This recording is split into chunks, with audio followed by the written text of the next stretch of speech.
Welcome to Unforbidden Truth. I'm Andrew. Today I'll be wrapping up my interview with convicted Iowa double murderer Isaiah Sweet.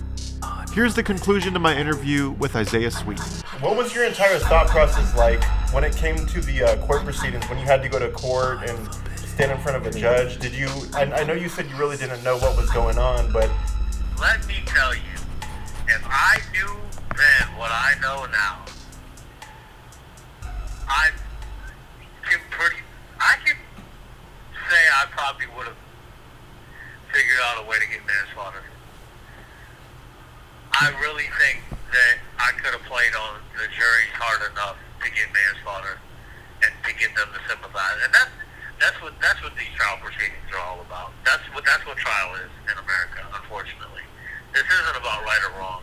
This is about if you can play on people's emotions enough to get them to agree with how you felt when you committed that crime. That's all this is. People get off that don't deserve to get off all the time.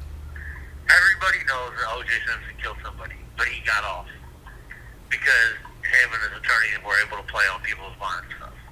This trial in court is a emotional procedure. It's not like it was a bench trial. I wasn't doing this to a judge. This was just 12 regular people. I could have got one of them to agree with me. That's a mistrial right there. Get a mistrial a couple times and they give up. I knew nothing. I got convinced that pleading guilty was a good idea. That was one of the stupidest things I could have possibly did. As soon as you plead guilty, you lose all your rights to all appeals except for your sentence. Thankfully, I got my sentence overturned. And that's only because there was judges that were appointed by Vilsack. And these would have been these conservative Branstad and Kim Reynolds, Trump approved judges. I'm never getting my case overturned. If I go before this Iowa Supreme Court with the same case and the same issues, I'm staying in prison for the rest of my life. Thankfully, it was a liberal court at the time. I didn't understand any of that. I didn't understand that the judge that I was going before was conservative and that he was going to completely ignore what milibars in Alabama meant and completely ignored the studies and testimony of one of the most respected experts in child psychology and say that since he didn't provide his studies that he wasn't going to take his word for it. I didn't understand that this conservative judge was going to sentence me to life without parole. My attorneys had it in my head that I was probably going to get 25 years if I pled guilty. So why not? Now, you ever come to me talking about some plead guilty? Have you lost your mind? Life is life in Iowa. At that time it was, at least. I got lucky. I got a blessing. I had one of the biggest landmark cases in the state of Iowa's history. And I got lucky. The door got opened. It's closed now. The only way any criminal justice reform happens in this state is through legislation. And it's not going to happen through legislation right now because people don't know how to activate voters. People don't know how to get people to vote for progressive prosecute. The criminal justice system starts at the prosecutorial level because that's who decides on the charges.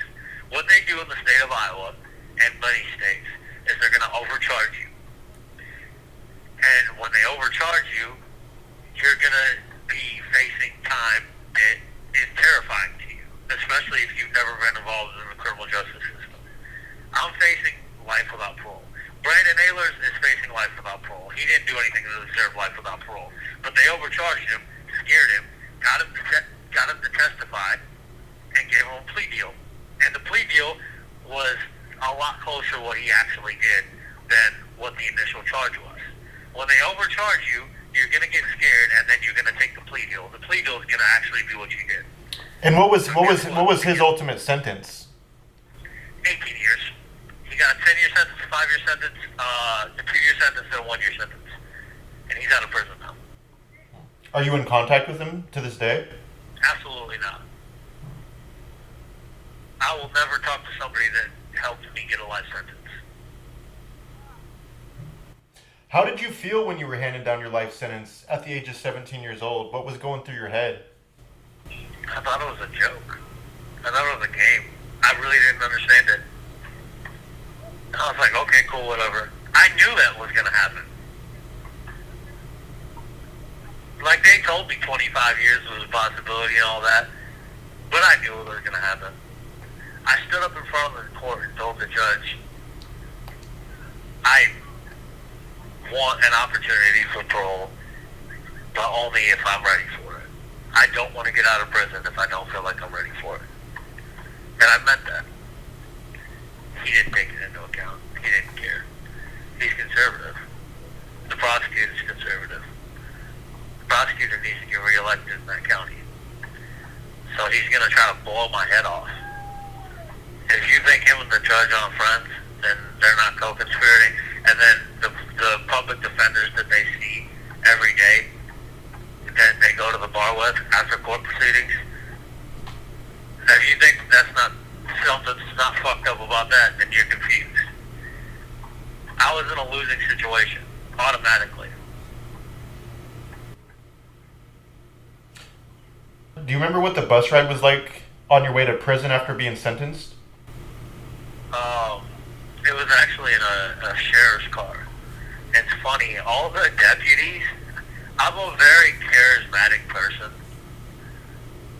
And if you talk to me, you're probably going to like me. And I find things to have in common with people. I'm a people person. I'm good at talking to people. There's just, I don't know. I can't explain it. It's just, that's my niche. One of my favorite deputies took me to Oakdale, to the facility that tells you what facility you're going to go to. And we just talked. I'd been in that county jail for a year. I saw him every day. We hung out. He was cool. I knew him before that. I knew him outside of being locked up. One of the jailers was my ex-girlfriend's mom. We used to hang out all the time. She'd bring me shit. She'd like bring me like shit in, like, you know, different types of food, shit like that. It was the most lax county jail ever. It held 10 people. The county jail only held 10 people? Yeah, it was a tiny county. You gotta think, this is not a place. Iowa, murder does not happen in Iowa. Crime doesn't happen here, except for in the more urban areas. But there's not really urban. Des Moines is growing drastically. Des Moines is one of the highest growing cities in the United States right now. Actually, Des Moines is popping. That's the place to be right now. They also have the fun fact. They also have the largest skate park in the world in Des Moines. California skate parks just built it. They held the new tour there already. It's amazing. It's a mile long and it's slightly downhill, so you can skate or ride the whole thing. Super dope. Do you remember the moment that you stepped your feet inside prison? Were you scared, nervous, anxious, or were you prepared for what was to come? I was out of place. I'm different and I'm weird. In a prison, the general stigma is hang out with your own race. And I don't really like white people. I don't like white people in Iowa. I'm not with that white power shit. And I knew some people from when I was out and from the county jail that were black.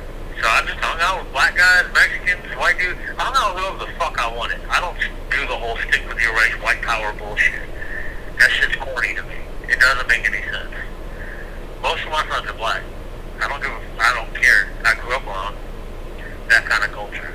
So I'm drawn to it. I got friends that are Mexican. I got friends that are white, but not white power dudes. One of my best friends in here used to be a white power dude. He was in Angola, and he's got a gigantic swastika tattoo. And I taught him about criminal justice reform, and I explained to him how he can be anti-racist and how he doesn't have to be a bigot, and how he can get out and use that giant stupid swastika that's on him to explain to people that racism is bad and you can make a difference and you don't have to be that your whole life. I'm not what I consider, I call a lot of these dudes prison guys. Like, this shit means something. They care about what other people in prison think about them. I don't care what 99% of these dudes in here think about me. You can say what you want. Nobody's going to put their hands on me because people like me.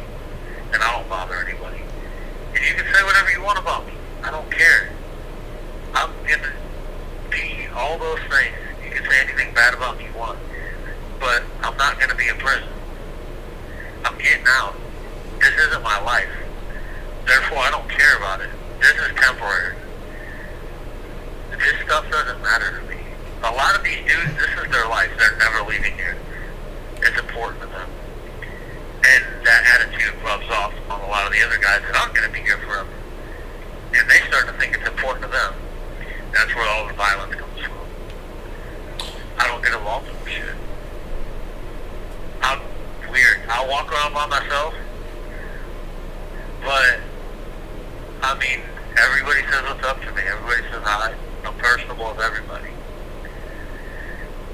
Whether it's like some of the most dangerous, crazy dudes in here, or just regular guys. I just, you know what I mean? I hang out. So since getting to prison, have you had the opportunity to take any type of rehabilitative classes or further your education? So I got my high school equivalent with me. I'm going to do college because I'm going to be eligible for FAFSA next year, and they're going to shut the Pell Grants again. So I'm going to try to get the highest level college education I can possibly get while I'm in here. I've done those speaking engagements with the educators that I told you about last time that you spoke. So I've talked to hundreds of educators from around the state of Iowa about being at-risk youth and how they can recognize in their students. I've done moral recognition therapy. I've done thinking for a change. Those are required treatment, and those are air quotes around that, by the way. Classes. They're a joke. You can do the homework in 5 minutes. If you don't apply it, it doesn't work. Most people don't apply it. They just make you write your book. They don't care. These treatments don't work if you don't apply it, and these dudes are not applying it. These treatments are not intensive therapies. This is not helping anybody at all. I do this group called AVP. We're not doing it right now because we can't allow outside volunteers in because of COVID, which is stupid because COVID's been over. They're basically just doing it because they don't want good treatment classes. I'm a facilitator for that, so I lead classes. And it's Friday, Saturday, Sunday, 8 hours every day, so it's a 24-hour workshop. And there's tons of different topics that we do it on.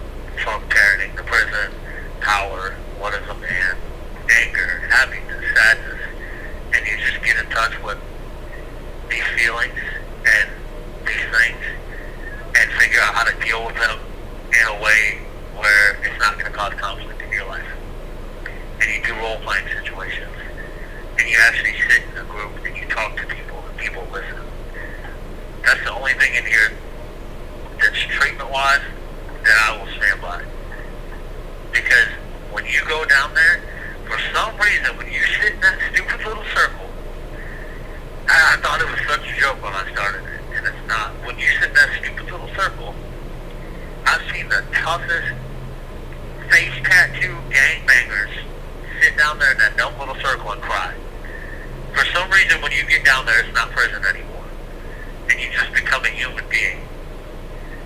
And you see sides of people that you never expect, and you make friends down there that you never expect. And it helps you become a better human and a better man. I've done 30 of them so far. So I got a lot under my belt. That's my thing. I love it. It's like my therapy. So what does an average day consist of for you in there? I get up, do my job for a little bit. I'll clean the showers or something like that. Find one of my friends, we'll do burpees or do some stupid body weight exercises. Play cards or play Xbox until about 2 o'clock. I'll make a couple phone calls maybe, depending on if I have people in my life to talk to. People come and go a lot in my life. I don't have a lot of consistency for most people. It's very frustrating. It's very easy to forget about somebody once they're in prison because you don't have to see them all the time. And it sucks. It sucks being forgotten about. I've got severe abandonment issues. That's a whole other topic though. I come outside at 2 o'clock, come out here, work out, go play basketball. I'll tell you what, I'm really strong and ripped up, but I'd be gigantic if I didn't have to walk past the basketball court to get to the weight yard. If I see that damn basketball bouncing, I'm not lifting weights that day. Maybe in the evening I might, but right then and there, no, it's basketball time. I'm addicted to basketball. That's like my life. I love basketball so much. We did CrossFit last night. So you come out at 2 o'clock, you stay out until 4:45, you can go in at 3:30, it's a mid-yard movement, and then you just go sit on the pod, do whatever, watch TV, whatever you want to do. But then you can come back out at 5:30 until 7. We came out at 5:30 and did this CrossFit workout called Murph. And me and my friend are basically like training these two dudes. They're kind of fat, but they want to lift weight and get in shape. And I'm super cool with that. I respect that. So I'm trying to help them. We did Murph, and it is you run a mile, do 100 pull-ups, 200 push-ups, and 300 squats, and then run another mile. And you do it for time. My buddy did it in 31 minutes. I did it in 39. So we crushed it. The other two guys that completed it in under an hour. So I was really proud of them. And then before that, I played basketball outside for an hour and a half. Then I went and did heavy bench. And we were doing 235 for sets of 1. And my buddy lifts suicide grip style, which is where you don't hold the bar, like you don't grip the bar, you put your thumb on the outside of the bar so it can roll. This damn 235 pounds, it was weird, it was Friday the 13th shoot. 235 pounds rolls off his hands and drops directly to his neck. And I'm like, oh, he's dead. So I grabbed the bar and pulled it off of him. And he's like, no, we'll get it, hit my chest. But his voice is a little scratchy. I was like, yeah, we're not doing this anymore. You're gonna start lifting regular, because I'm not gonna do this crazy shit with you. But that's a regular day. Once we come in at 7 o'clock, take a shower, get on the phone maybe, watch TV. So looking back on your crimes, is there anything that you would have done differently? And if so, what and why?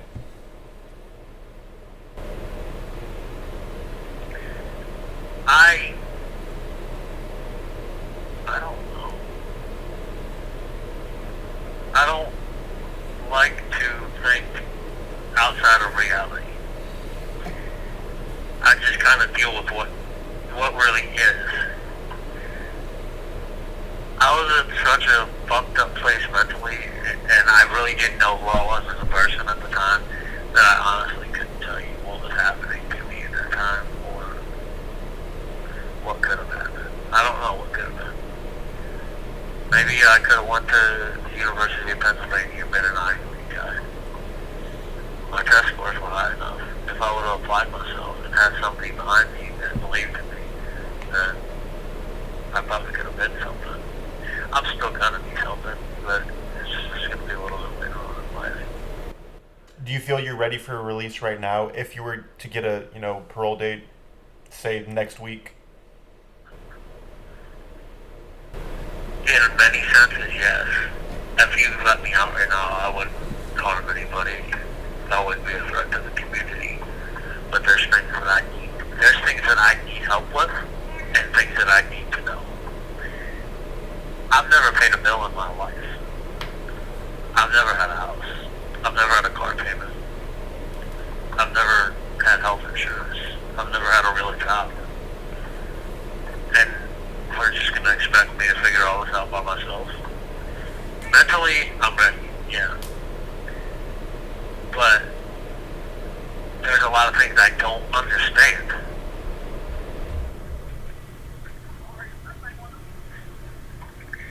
So, it's scary. The proposition of being out is absolutely terrifying. Because it's like, what am I going to do? And are people going to fuck with me? Am I going to be able to succeed? I've got this book with me that I read out of all the time. It's called Decarcerating America. There's a section of it that's for returning citizens. And it scares the hell out of me. It's a short little paragraph, if you don't mind me reading it. It says, people returning home face continuing punishment, stigma, and exclusion. Almost all will have stories about being turned down for jobs and apartments, having to check boxes and explain their past, paying money for parole supervision and required programs when they have a minimum wage salary, not being allowed to vote, and the general stigma of having been in prison. Defining people as ex-offenders, ex-felons, or ex-cons results in a continuing collapse of individuality into the crime, and they return to the same community conditions that they lived in before going to prison. It is not surprising that the return to prison is as common as it is. Within 3 years, approximately 2/3 of the people returning from prison are rearrested, and yet, in spite of these conditions, those who are able to survive the challenging conditions often contribute in many ways. People figured out during their years inside how to get things done that they want to live their lives to be part of making change. I'm going to be stigmatized. I'm going to be a statistic. I'm disenfranchised as an American citizen because I'm a felon. I'm going to face a lot of problems. And I'm going to face a lot of judgment. And these are things that are going to be hard to deal with. It's going to be hard on me mentally. Especially when let something happen. Let somebody find out. Well, because I'm not going to go out and start just telling everybody, hey, I was just like go tell my neighbor, hey, I'm a murderer. But let people live around me find that out. And then it's going to blow up on social media. And then what? I get stigmatized more.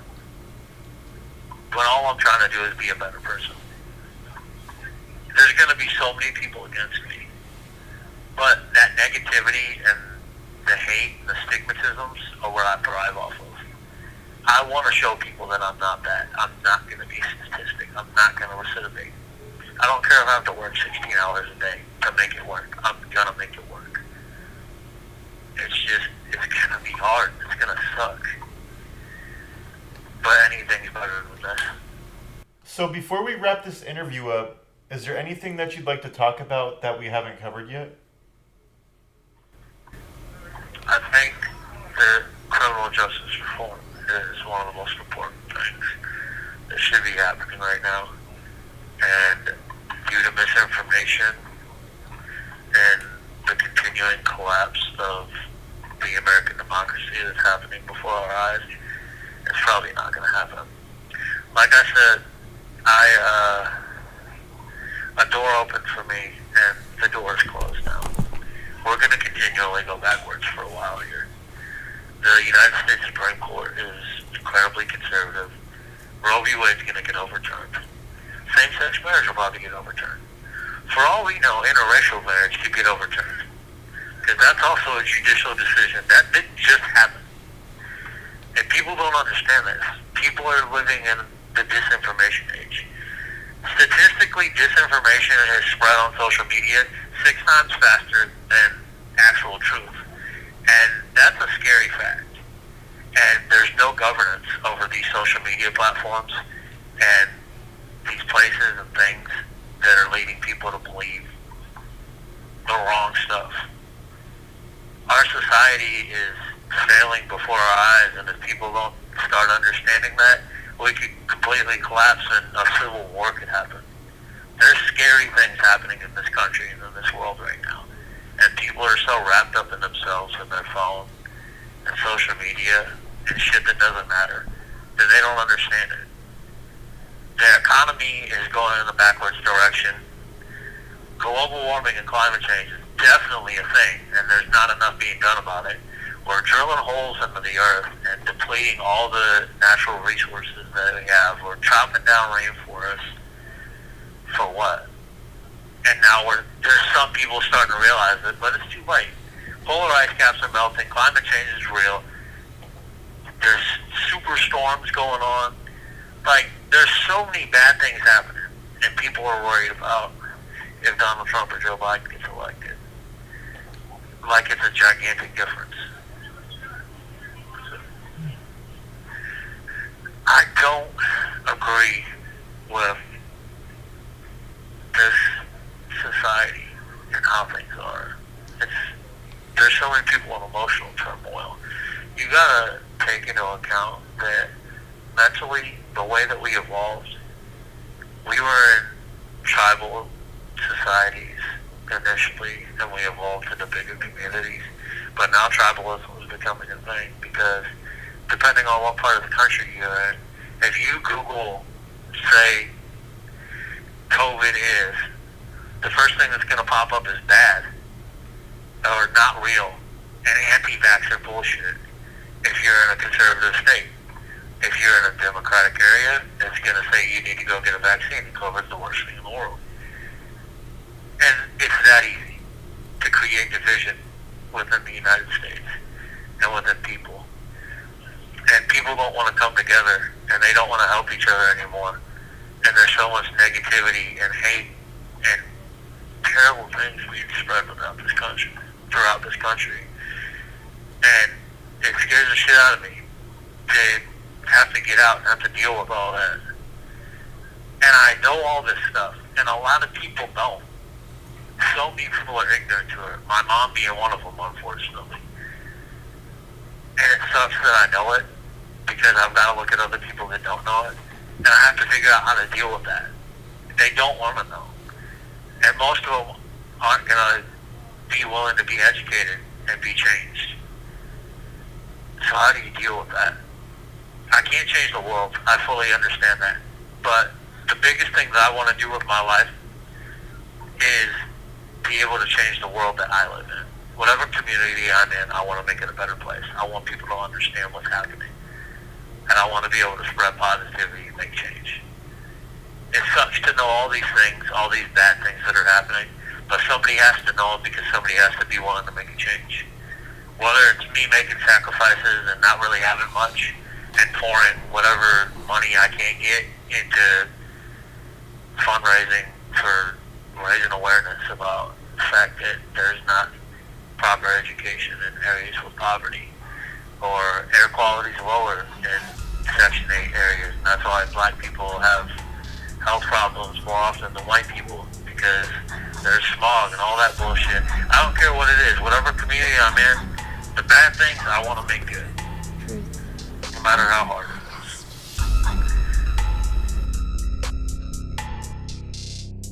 That was the conclusion of my interview with Isaiah Sweet.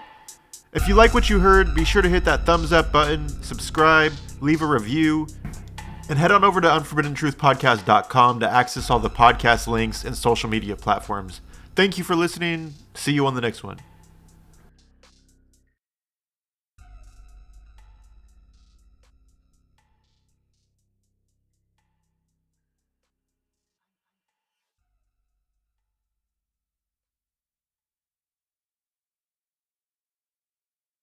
Unforbidden.